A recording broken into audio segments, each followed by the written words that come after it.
سوال ہے، اللہ تعالیٰ نے لوہے کے بارے میں قرآن مجید میں کیا خاص بات کا ذکر فرمائی ہے؟ جواب ہے، اللہ تعالیٰ نے فرمایا کہ ہم نے لوہا نازل کیا جس میں سخت لڑائی کے سامان اور لوگوں کے لیے فائدہ مند ہے۔ یہ اس بات کی طرف اشارہ ہے کہ لوہا زمین کا نہیں بلکہ کائنات سے نازل شدہ ہے۔ سوال ہے، کیا مرنے کے بعد روحیں آپس میں ایک دوسرے سے ملاقات کرتی ہیں؟ جواب ہے، جی ہاں، نیک روحیں علیین میں ایک دوسرے سے ملتی ہیں اور دنیا والوں کا حال پوچھتی ہیں۔ مومن کی روح جب وہاں پہنچتی ہے تو دوسری روحیں اسے دیکھ کر ایسے خوش ہوتی ہیں جیسے کوئی بچھڑا ہوا ملے ہوں۔ سوال ہے، جہنم کی وہ کون سی جگہ ہے جہاں شدید سردی کا عذاب دیا جائے گا؟ جواب ہے، اس جگہ کا نام زمہریر ہے، جہاں اتنی شدید سردی ہوگی کہ ہڈیاں ٹوٹ کر بکھر جائیں گی۔ جہنم صرف آگ کا نام نہیں بلکہ وہاں بعض گناہ گاروں کو ناقابل برداشت برفانی سردی۔ سوال ہے، قیامت کے دن بچوں کی موت پر صبر کرنے والوں کے لیے کیا انعام ہے؟ جواب ہے، اللہ تعالیٰ نے جنت میں ان لوگوں کے لیے ایک خاص محل بنایا ہے جس کا نام بیت الحمد رکھا ہے۔ وہ بچے جنت کے دروازے پر کھڑے ہو جائیں گے اور جب تک والدین کے ساتھ نہ ہوں اندر نہیں جائیں گے۔ سوال ہے، کیا خواب بھی نبوت کا کوئی حصہ ہوتے ہیں؟ جواب ہے، حضور صلی اللہ علیہ وآلہ وسلم نے فرمایا کہ سچا خواب نبوت کا 86واں حصہ ہے۔ نیک انسان کا سچا خواب اللہ تعالیٰ کی طرف سے ایک بشارت یا آنے والے وقت کا اشارہ ہوتا ہے۔ سوال ہے، جنت کے وہ کون سے پرندے ہوں گے جن کا گوشت جنتیوں کو پیش کیا جائے گا؟ جواب ہے، جنتی جس پرندے کے گوشت کی خواہش کرے گا وہ بھنا ہوا اس کے سامنے حاضر ہو جائے گا۔ کھانے کے بعد وہ پرندہ اللہ تعالیٰ کے حکم سے دوبارہ زندہ ہو کر اڑ جائے گا، وہاں کوئی چیز ختم ہونے نہیں۔ سوال ہے، دنیا میں تکبر کرنے والوں کا حشر قیامت میں دن کیسا ہوگا؟ جواب ہے، متکبرین کو قیامت کے دن چیونٹیوں کی مانند انسانی شکلوں میں اٹھایا جائے گا۔ لوگ انہیں اپنے پاؤں تلے روندیں گے اور یہ ان کی دنیاوی بڑائی ہے۔ سوال ہے، کیا وضو کے پانی کے قطروں سے بھی گناہ جھڑتے ہیں؟ جواب ہے، جی ہاں، جب مسلمان وضو کرتا ہے تو اعضاء دھونے کے ساتھ ہی اس کے گناہ پانی کے ساتھ نکل جاتے ہیں، یہاں تک کہ ناخنوں کے نیچے بھی گناہ جڑ جاتے ہیں اور انسان پاک و صاف ہو جاتا ہے۔ سوال ہے، جنت کی دیواریں کن چیزوں سے بنی ہوئی ہیں؟ جواب ہے، جنت کی ایک اینٹ سونے کی اور ایک اینٹ چاندی کی ہے اور ان کا گارا مشک و عنبر کا ہے۔ اس کی مٹی زعفران کی ہے اور وہاں کے کنکریاں قوت اور موتیوں کے بنے ہیں۔ سوال ہے، جہنم میں سانپوں اور بچھوؤں کی جسامت کیسی بتائی گئی ہے؟ جواب ہے، جہنم کے سانپ اونٹ کی گردن جتنے لمبے اور بچھو حچر کے برابر بڑے ہوں گے۔ ان کے ایک بار ڈسنے کا زہر اور درد انسان کو 40 سال تک تڑپا رہے گا۔ سوال ہے، کیا خاموشی اختیار کرنا عبادت میں شمار ہو سکتا ہے؟ جواب ہے، جی ہاں، بغیر ذکر الہی کے خاموشی اختیار کرنا بھی ایک قسم کی حکمت اور بچاؤ ہے۔ جس نے اپنی زبان کو قابو میں رکھا اس نے اپنے ایمان کو فتنوں سے محفوظ کر لیا۔ سوال ہے، قیامت کے دن قرآن مجید اپنے پڑھنے والوں کے لیے کیا کرے گا؟ جواب ہے، قرآن مجید ایک خوبصورت شکل میں آ کر اپنے پڑھنے والوں کے لیے اللہ تعالیٰ کے سامنے سفارش کرے گا۔ یہ اپنے قاری کے لیے اللہ تعالیٰ سے جھگڑا کرے گا یہاں تک کہ اسے جنت میں داخل کروا دے گا۔ سوال ہے، دنیا کی سب سے بدبخت قومیں کون سی تھیں جن پر عذاب آیا؟ جواب ہے، وہ قومیں جنہوں نے اپنے نبیوں کو جھٹلایا اور حد سے زیادہ سرکشی اور نافرمانی کی۔ اللہ تعالیٰ نے انہیں کبھی آندھی، کبھی چیخ اور کبھی زمین پہ دھنسا کر رہتی دنیا تک عبرت بنا دیا۔ سوال ہے، کیا جنت کی عورتیں حوریں دنیا کی عورتوں سے زیادہ خوبصورت ہوں گی؟ جواب ہے، نہیں، دنیا کی نیک اور نمازی عورتیں اپنی عبادت کی وجہ سے حوروں سے کہیں زیادہ حسین ہوں گی۔ وہ جنت میں اپنی خوبیوں اور تقویٰ کی بنا پر حوروں کی سردار بنا دی جائیں گی۔ سوال ہے، موت کے فرشتے حضرت عزرائیل علیہ السلام کی صورت کیسی ہے؟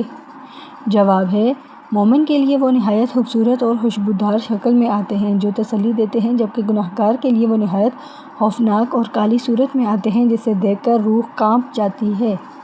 سوال ہے، اللہ تعالیٰ نے دریاؤں اور سمندروں کو انسان کے لیے کیا پیغام دیا ہے؟ جواب ہے، یہ عظیم سمندر اللہ تعالیٰ کے حکم سے اپنی حدود میں رہتے ہیں جو انسان کو اطاعت کا سبق دیتے ہیں۔ ان کی لہریں پکارتی ہیں کہ کائنات کا ذرہ ذرہ اپنے خالق کے ضابطے کا پابند ہے۔ سوال ہے، کیا قبر کی تنہائی کا کوئی بہترین ساتھی اور ہمدرد بھی ہے؟ جواب ہے، جی ہاں، سورۃ الملک کی تلاوت قبر کے عذاب کے سامنے ڈھال بن جاتی ہے۔ جو شخص اسے روزانہ پڑھتا ہے، یہ سورت اس کی سفارش کر کے اسے تنہائی کے ڈر سے بچاتی ہے۔ سوال ہے، جنت کے وہ کون سے پرندے ہیں جن کے سینوں میں شہداء کی روحیں ہوتی ہیں؟ جواب ہے، شہداء کی روحیں سبز رنگ کے پرندوں کے جسم میں جنت کی سیر کرتی اور عرش کے کندیلوں میں رہتی ہیں۔ یہ وہ بلند مقام ہے جو اللہ تعالیٰ کی راہ میں جان قربان کرنے والوں کو۔ سوال ہے، جہنم کے وہ درخت کیسے ہوں گے جن کے پھل سانپوں کے سر جیسے ہوں گے؟ جواب ہے، اس درخت کا نام زقوم ہے جس کی جڑیں جہنم کی گہرائی میں ہیں اور شاخیں آگ میں دہتی ہیں۔ یہ ان لوگوں کی خوراک ہوں گی جنہوں نے دنیا میں حرام مال سے اپنے پیٹ بھرے تھے۔ سوال ہے، کیا صدقہ مرنے کے بعد انسان کی قبر میں ٹھنڈک پہنچاتا ہے؟ جواب ہے، جی ہاں، حدیث کے مطابق صدقہ قبر کی گرمی کو ایسے ٹھنڈا کرتا ہے جیسے پانی آگ کو۔ قیامت کے دن بھی ہر انسان اپنے دیے ہوئے صدقے کے سائے تلے کھڑا ہوگا۔ سوال ہے، قیامت کے دن زمین پر اپنے اوپر ہونے والے اعمال کے بارے میں کیا کرے گی؟ جواب ہے، زمین کا ہر ٹکڑا گواہی دے گا کہ اس کے اوپر کسی نے سجدہ کیا اور کسی نے گناہ۔ وہ دن ایسا ہوگا جب زمین اپنے اوپر گزرے ہوئے تمام حالات کی خبریں بیان کر دے گی۔ سوال ہے، کیا مسکینوں کے ساتھ کھانا کھانے کا کوئی خاص درجہ ہے؟ جواب ہے، مسکینوں اور یتیموں کے ساتھ کھانا کھانا دل کی سختی کو کم کرتا اور رفقت پیدا کرتا ہے۔ جو عاجزی سے ان کے ساتھ بیٹھتا ہے، اللہ تعالیٰ اسے قیامت کے دن بلند مقام عطا فرمائے گا۔ سوال ہے، جنت میں موتیوں کے خیمے کتنے بڑے اور وسیع ہوں گے؟ جواب ہے، جنت میں ایک کھوکھلے موتی کا خیمہ ہوگا جس کی چوڑائی 60 میل تک ہوگی۔ اس کے اندر وہ تمام نعمتیں اور راحتیں ہوں گی جن کا دنیا کے کسی بادشاہ نے خواب بھی نہ دیکھا ہوگا۔ سوال ہے، جہنم کے اس پہاڑ کا کیا نام ہے جس پر چڑھنا سب سے مشکل سزا ہوگی؟ جواب ہے، اس پہاڑ کا نام صعود ہے جس پر چڑھنے اور اترنے میں ہزاروں سال لگیں گے۔ یہ سزا ان متکبر لوگوں کے لیے ہوگی جو دنیا میں حق بات کے سامنے سر نہیں جھکاتے تھے۔ سوال ہے، کیا جانوروں کی تسبیح بھی اللہ تعالیٰ کے ہاں سنی اور سمجھی جاتی ہے؟ جواب ہے، جی ہاں، کائنات کی ہر چیز اپنے انداز میں اللہ تعالیٰ کی حمد و ثنا بیان کرتی ہے مگر انسان اسے سمجھ نہیں سکتا۔ ایک چڑیا کا چہچہانا اور مچھلی کا تیرنا بھی اس کے خالق کی پہچان اور ایک طریقہ ہے۔ سوال ہے، دنیا میں عفت اور پاک دامنی اختیار کرنے والوں کے لیے کیا بشارت ہے؟ جواب ہے، جو جوانی میں اپنے نفس پر قابو پاتا ہے، اللہ تعالیٰ اسے عرش کے سائے میں جگہ دے گا۔ ایسے پاکیزہ لوگوں کے چہرہ قیامت کے دن 14ویں کے چاند کی طرح روشن ہوں گے۔ سوال ہے، قیامت کے دن میزان سب سے ہلکا اور سب سے وزنی عمل کیا ہوگا؟ جواب ہے، سب سے ہلکا عمل دکھاوا ہے جس کی کوئی قیمت نہیں اور سب سے وزنی خوش اخلاقی ہے۔ ایک میٹھا بول اور مسکراہٹ پلڑے کو نیکیوں کی طرف جھکا دینے کے لیے کافی ہے۔ سوال ہے، کیا نماز فجر کے وقت فرشتوں کی حاضری کا کوئی خاص ذکر ہے؟ جواب ہے، جی ہاں، فجر کے وقت دن اور رات کے فرشتے جمع ہوتے ہیں اور بندے کی گواہی دیتے ہیں۔ قرآن مجید میں قرآن الفجر کی گواہی کے خاص طور پر مشہود حاضر کیا گیا قرار ہے۔ سوال ہے، جہنم میں سخت کلامی اور دوسروں کی تذلیل کرنے والوں کا کیا حال ہوگا؟ جواب ہے، جو زبان سے دوسروں کے لیے دل دکھاتے تھے، جہنم میں ان کی زبانیں آگ کی کینچیوں سے کاٹی جائیں گی۔ زبان کا غلط استعمال انسان کی نیکیوں کو ڈھیر کے باوجود مفلس اور تباہ کر سکتا ہے۔ سوال ہے، موت کے آخری وقت آخری تمنا ہر انسان کی کیا ہوگی؟ جواب ہے، ہر شخص یہ چاہے گا کہ اسے چند لمحوں کی مہلت ملے تاکہ وہ سجدہ کرے یا صدقہ دے سکے، مگر وقت ختم ہونے کے بعد توبہ کا دروازہ بند ہو جاتا ہے، اس لیے آج کا دن ہی بہتر ہے۔ سوال ہے، اللہ تعالیٰ نے چیونٹی کی زندگی میں انسان کے لیے کیا بڑا سبق رکھا ہے؟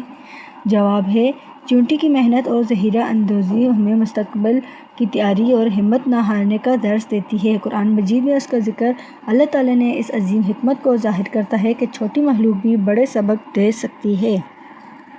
سوال ہے، کیا جنت میں نیند آئے گی اور وہاں رات کا تصور کیسا ہوگا؟ جواب ہے، جنت میں نیند نہیں ہوگی کیونکہ نیند موت کی بہن ہے اور وہاں موت کا کوئی وجود نہیں۔ وہاں ہمیشہ نور اور اجالا ہوگا، تھکن کا نام و نشان نہ ہوگا اور جنتی ہر لمحہ حشاش بشاش ہوں گے۔ سوال ہے، جہنم کے اس دریا کا حقیقت کیا ہے جس میں گناہگاروں کو نہلایا جائے گا؟ جواب ہے، سزا پوری کرنے کے بعد گناہگاروں کو نہر حیات میں نہلایا جائے گا، جس سے ان کے جسم دوبارہ بن جائیں گے۔ وہ اس نہر سے ایسے نکلیں گے جیسے سیلاب کے کوڑے کرکٹ سے تازہ سبزہ اگتا ہے۔ پھر وہ جنت میں۔ سوال ہے، کائنات کا وہ کون سا پہاڑ ہے جو اللہ تعالیٰ کی ہیبت سے لرز جاتے ہیں؟ جواب ہے، قرآن مجید کے مطابق اگر یہ کلام کسی پہاڑ پر نازل ہوتا تو وہ اللہ تعالیٰ کے خوف سے ریزہ ریزہ ہو جاتا۔ پہاڑوں کا جمود ہمیں یہ سکھاتا ہے کہ جب پتھر اللہ تعالیٰ کے سامنے جھک سکتے ہیں تو انسان کیوں نہیں؟ سوال ہے، کیا خوش گمانی، اچھی سوچ رکھنا بھی کوئی بڑی نیکی ہے؟ جواب ہے، اللہ تعالیٰ فرماتا ہے، میں اپنے بندے کے ساتھ ویسا ہی معاملہ کرتا ہوں جیسا وہ مجھ سے گمان رکھتا ہے۔ اللہ تعالیٰ سے اور لوگوں سے اچھا گمان رکھنا دل کو کینے سے پاک کرتا ہے اور ایمان کو مضبوط بناتا ہے۔ سوال ہے، اللہ تعالیٰ نے مکڑی کے جالے کی مثال قرآن مجید میں کیوں دی ہے؟ جواب ہے، یہ بتانے کے لیے کہ اللہ تعالیٰ کے سوا دوسروں پر بھروسہ کرنا مکڑی کے جالے جیسا کمزور سہارا ہے۔ اصل طاقت اور سہارا صرف اللہ تعالیٰ کی ذات ہے، باقی سب سہارے ایک نہ ایک دن ٹوٹ جاتے ہیں۔ سوال ہے، کیا جنت میں موت کا تذکرہ بھی دوبارہ ہوگا؟ جواب ہے، جنت میں داخلے کے بعد موت ایک مینڈھے کی صورت میں لا کر سب کے سامنے ذبح کر دیا جائے گا اور اعلان ہوگا کہ اے جنتیو، اب ہمیشہ کے لیے زندہ ہیں اور کبھی موت نہیں آئے گی۔